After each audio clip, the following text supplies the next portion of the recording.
Yo, what's up, YouTube? Welcome back to another video. Welcome back to the channel, man. I have finally made it back home to the great state of Arizona. Why it's great? Because your boy stay here, man. That's why it's great.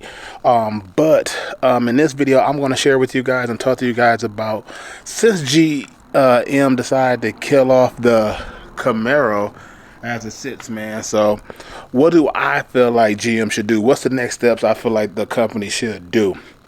So a lot of people like, man, the Camaro's dead. The Camaro's dead. What should we do? GM failed and all that. All we got is the Corvette. So I'm going to share with you guys my opinion on what I feel like GM should do from here, the next steps. So stay tuned and keep watching.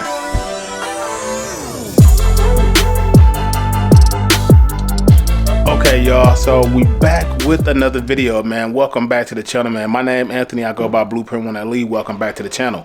So today, man, we are going to talk about what should be the next steps for like GM and the future, what I think they should do.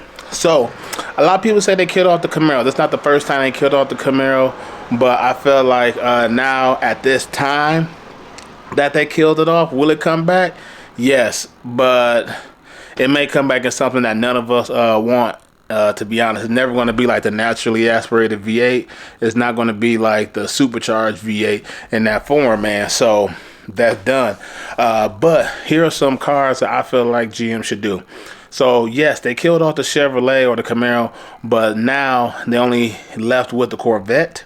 So now since they left with the Corvette, leave the Corvette as they want to be. Let it just strive to be that supercar that they want it to be, and that's fine. But now they have other platforms they can work with. So hear me out on this. So they have the Buick, they had the GMC, which that's like their whole truck lineup, and then on top of that, they have what is it? They have the Buick, the Chevy, they have the GMC, and they have man, I'm drawing a blank on what's their other cars.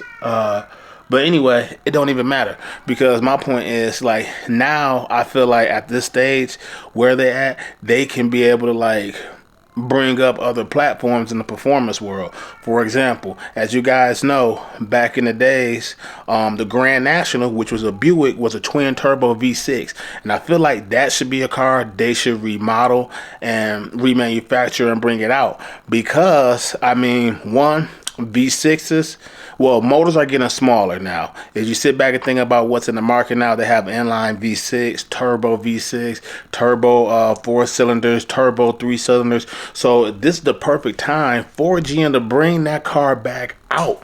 And I feel like that would bring more people back to their brand, and Buick, man, because they have all these different platforms and they can like build up on that. So I feel like this is like the perfect season for them to bring out like a manual and an automatic A10 Grand National twin turbo V6 or a single turbo, and they can use the twin turbo for like a higher trim if you want to pay that cost. So because as y'all know, GM made that Grand National and it was destroying the Camaros, it was destroying the Corvettes, it was destroying the Pontiacs.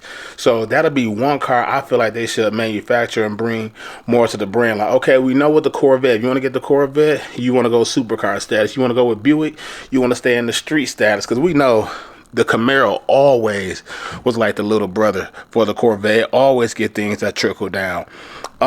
Next, they have the Cadillac. Now the Cadillac, as y'all know, is like the upper echelon of the Buick. And with that being said, they have the Black Wings, and this like Black Wing series is like the last I guess generation for it. So that's going to be like EV. I feel like personally, like the Cadillac kind of should die off and then go into like its own like Tesla, Lucid Motors type of future, because if y'all know, Cadillac is always the first to get innovation. They're always the first to get everything done to the market. So they always apply it to that platform first, because they can charge a premium dollar for it. So I feel like the Cadillac should go into like its own like Tesla EV type of sector. Yes, the performance aspect is nice. The performance aspect will be lost, but at the same time, I mean, it's just that type of vibe that you get with Cadillac. Cadillac is more like luxurious. yes, it has a performance-oriented sector, but I feel like not too many people are going to be jumping towards that Cadillac due to the high price tag. So since it's already expensive, it might as well jump into that EV sector. That's just my way of thought, man. Y'all drop a comment below if y'all understand or feel what I'm going through.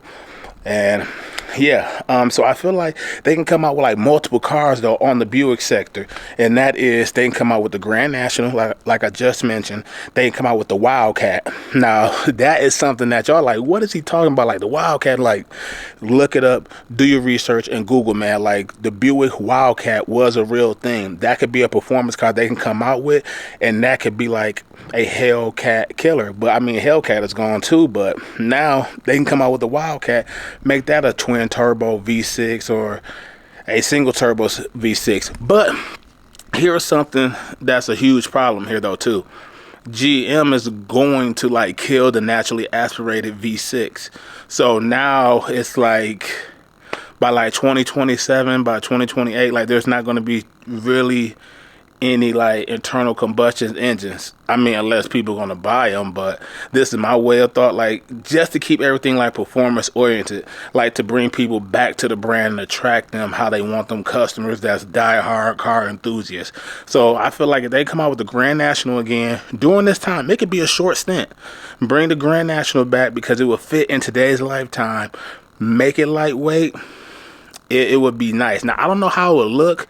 I don't know, should it keep the same body style or what? So that's something I'm not sure. Y'all drop a comment below what y'all think the new Grand National modern day should look like. Should it still have that old F body type of look, G body type of look, or should it be something completely different, like, and let them like leave the retro style behind? Because of course it has to have some type of arrow to it and to complement that. The Wildcat, as like I said, they already showed an EV version of it, which sick. It looks sick at the auto show. I seen it about like 2 years ago. So they came out with like an internal combustion one. That would be nice, but we don't know. They're not gonna turn out. The internal combustion one would be nice, but we don't know what GM gonna do, man. I mean, we're in a world where everybody pushing for EV and they have the boats and everything. So that is it, man. That's gonna wrap my thoughts on it. That's what I think GM should do. Since the Camaro is gone, they can bring up the Buick platform up a little bit. I know that sounds crazy, but it's a nice opportunity for it too, man. Just like how Acura did the Integra Type S, made that like a track form car. They can make a Wildcat like a track car or something like that, man. So it's bringing more publicity instead of just everything being die-hard Chevy. It could be Buick, because there's a lot of Buick fans, man. Thanks to the Grand National, thanks to the Wildcat, man. So that's what I think, man. If y'all like this video, y'all know what to do. Hit that like button, subscribe, and y'all like cars like these, man, don't forget to follow the MOC, and that's me, Q the Chaotic, Race Car Friends, and the 100 Gang Nate. And like that, I'm out.